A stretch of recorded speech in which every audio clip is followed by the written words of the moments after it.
سلام رفقا، حالتون چطوره؟ امیدوارم که حالتون عالی باشه. توی این ویدیو قراره با هم دیگه یکی از ترسناکترین پرونده های ماورایی رو با هم دیگه بررسیش کنیم و ویدیوهایی رو ببینیم که به تازگی یک زن جوون به اسم جن براری منتشرش کرده. جن به همراه دختر و همسرش توی یک مزرعه خیلی بزرگ که مال 300 سال پیش هست تو کشور آمریکا زندگی میکنه. یک مزرعه خیلی زیبا که شامل یک انبار و یک کلبه روستایی میشه که روی یک زمین تاریخی ساخته شده، جایی که توی جنگ‌های داخلی آمریکا اتفاقات تلخ زیادی رو تجربه کرده و حالا به نظر میرسه تمام کشتارهایی که اونجا اتفاق افتاده باعث شده روی زندگی جن و خانواده‌اش تا امروز تأثیر بذاره و اونا چیزای خیلی ترسناک ماورایی رو توی این مزرعه تجربه کنن. جن به تازگی این کلبه رو به طور کامل بازسازی کرده و متاسفانه به نظر میرسه که این کار موجوداتی که این مکان رو به تسخیر خودشون در آوردن رو حسابی عصبانی کنه. اون اولین بار وقتی که داشت تصاویر دوربین‌های امنیتی که اطراف این کلبه کار گذاشته شده بودن بود، متوجه میشه که یک سری صداهای خیلی ترسناک رو میشه شنید.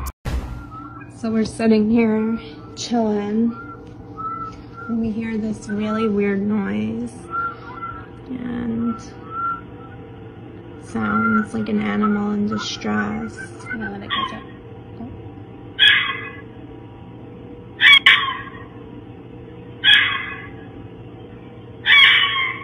به نظر میرسه که شاید این صدا متعلق به یک حیوان و یا یک پرنده باشه که توی اون منطقه زندگی میکنه، اما کمی بدتر همه چیز واقعا عجیب و باور نکردنی میشه.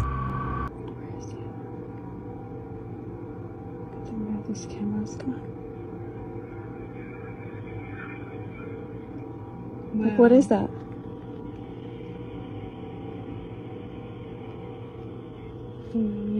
My camera got blurry.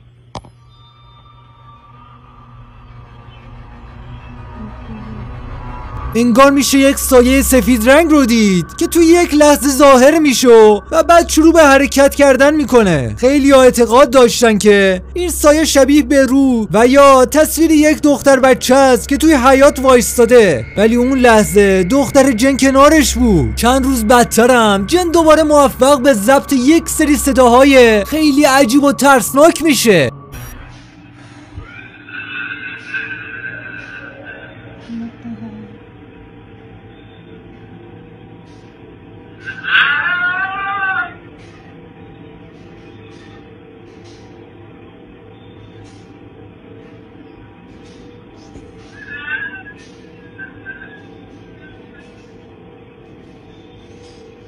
و کمی بعدتر جن یه چیز دیگه توی تصویر دوربینای امنیتیشون پیدا میکنه و این بار فقط صداهای عجیب نبود. جن توی این ویدیو حتی یه مقدار از داستان گذشته این ملک رو هم واسمون تعریف میکنه.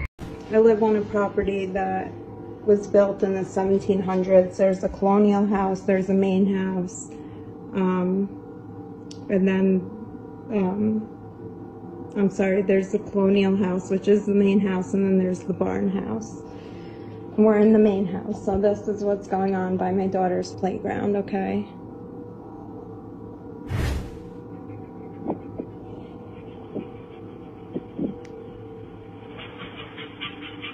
I know you hear that.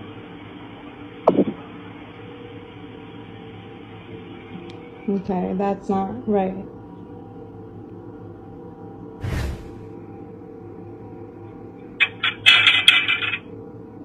Mind you, like when I went back outside I was f***ing with them because they're latched and they lock and they have wheels that lock. They're pretty dope actually. That's not f***ing dope. جن که مشخص کاملا از اتفاقاتی که در حال تجربهشونه ترسیده، مخصوصا وقتی که این اتفاقات داره توی اتاق بازی بچهش میفته که بیشتر وقتشو اونجا میگذرونه. از مردم کمک میخواد و میگه حاضر هر مقدار پولی رو که لازمه رو هزینه کنه تا اگه کسی میتونه بهش کمک کنه. اما ویدیو بعد فقط چند روز بعدتر آپلود میشه.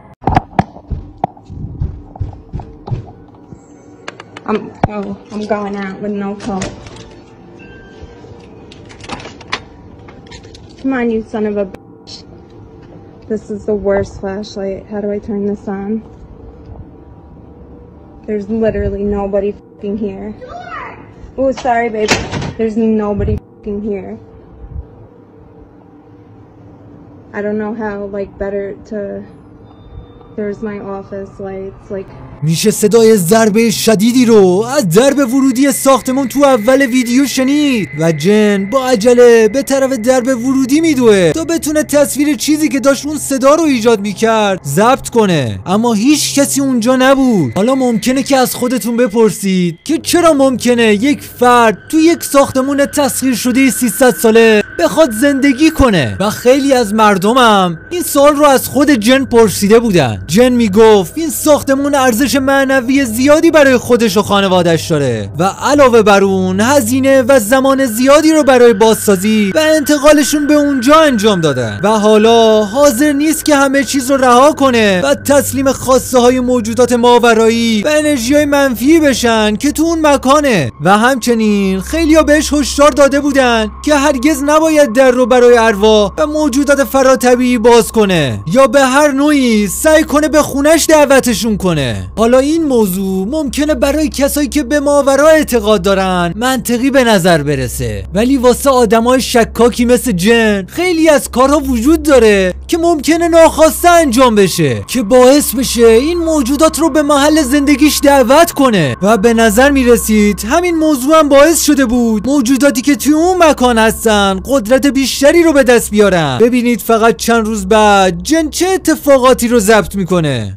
Not much has been going on. The head got knocked off of our statue. It was really weird. The flashlight you got me is really dope. It has all these really cool settings. It's pretty fucking awesome. Yeah. Whoa.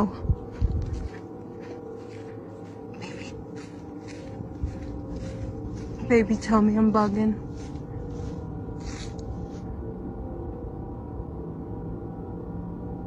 میشه یک سایه سیاه رنگ رو دید که توی خونه پشت پنجره اتاق زیر شیروانی وایستاده و داره بهش نگاه میکنه. با این حال وقتی جن وارد خونه میشه و به اون اتاق میره متوجه میشه که هیچ کس داخل خونه نیست. I'll shoot. I'll shoot. I'll fucking shoot. تا اینجا همه چیز به نظر باور نکردنی می اومد و جن تصمیم میگیره از چند تا مدیوم کمک بخواد و سعی کنه بفهمه چرا داره همچین اتفاقاتی رو تجربه میکنه. اون فردای همون روز یک ویدیو دیگه از حیات و قبرستون خصوصی اون مکان ضبط میکنه و یک مجسمه رو نشون میده که به نظر میرسه که به تازگی بدون هیچ دلیلی سرش از بدنش جدا شده. Very strange, but it starts from there, so it could be coincidental. Holy shit.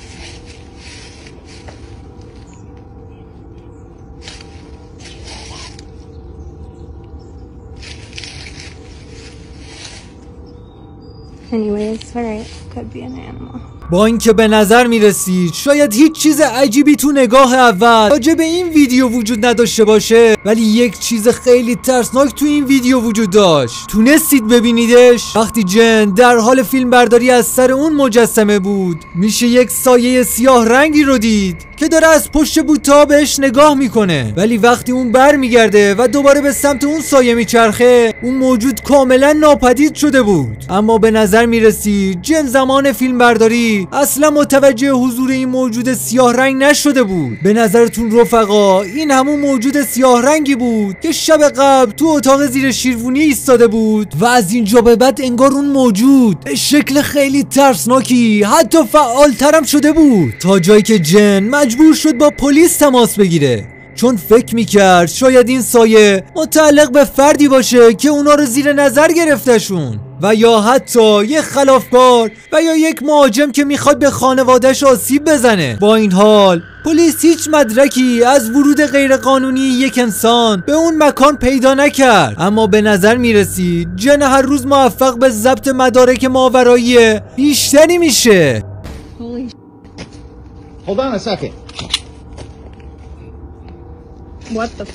Alright, let's get اینجا دیگه به نظر میرسید جن هر جایی که باشه اون موجود دنبالش میکنه. آیا این موجود میخواست با به وحشت انداختن این خانواده اونا رو از این خونه بیرونشون کنه؟ اما حدود یه هفته بعد جن یک اتفاق ترسناک دیگر رو توسط دوربینای امنیتی ملکشون ضبط کرد. با دقت نگاه کنید.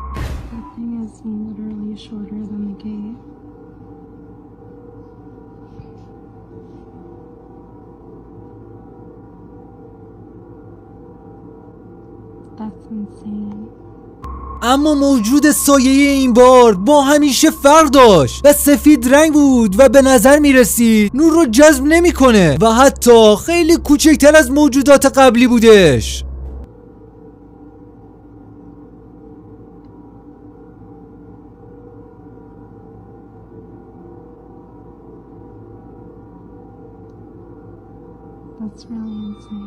آیا این به این معنا بود که چندین موجود توی اون مکان حضور داشتن و اونجا رو به تسخیر خودشون در آوردن، و یا اون موجود حالا تغییر شکل داده بود ولی توی ویدیو بعد جن این بار با یک موجود خیلی ترسناک دیگه روبرو میشه. So here it is. Let me close the door. Right. So let me turn on the light. But this is basically it. It's cute, small. Here's the bathroom. I don't want to like film myself, so I'm gonna weirdly just show you guys the bathroom. Here it is. There's nobody back there. I can push the door out. I don't want to be seen. Here's the little kitchenette. Here's the bedroom. It's really cute. Yeah, it's creepy as shit in here, but there it is. And that's about it. Oh my god, okay. Oh my god. Alright, I'm f***ing out.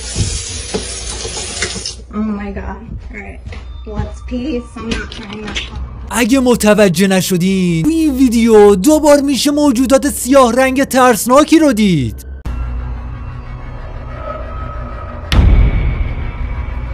به سایه‌ای که گوشه دیوار وایساده توجه کنید. توی نگاه اول به نظر میرسه که شاید یکی از وسایلای اون اتاق باشه، ولی وقتی جن چند لحظه بعدتر دوباره به اون اتاق برمیگرده اون سایه کاملا ناپدید شده بود و جن بعد از اون روز هم موفق به ضبط چند تا ویدیو ترسناک دیگه هم شد. یک موجود سیاه رنگ که پشت پنجره خونش بود و یک سایه سفید رنگ دیگه که باعث شد حتی سنسورهای حرکتی چراغ‌های حیات هم فعال بشن و چشمای درخشانی که پشت دیوار بهش داشت نگاه میکرد.